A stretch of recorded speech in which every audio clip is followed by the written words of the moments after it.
My plums bloom, but when they start to get bigger, they fall off the tree. Why are my plums not producing fruit? I have pruned them to an open center. And this is David.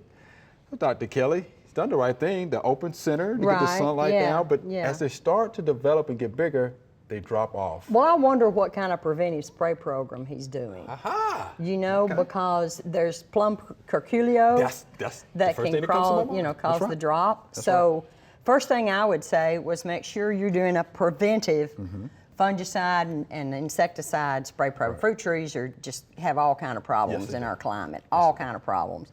And then naturally fruit trees have a drop, like their June drop they call it. If they got a very, very heavy fruit load, they're naturally going to throw off some of that fruit. Right.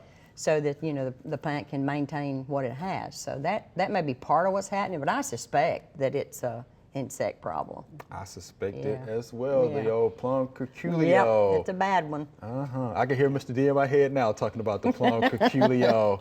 It will make those fruit drop for sure. Yeah, just most extension offices and states have their own spray program for fruit trees. I would consult that and then start using that program for preventative, because all the spraying is preventative. Right.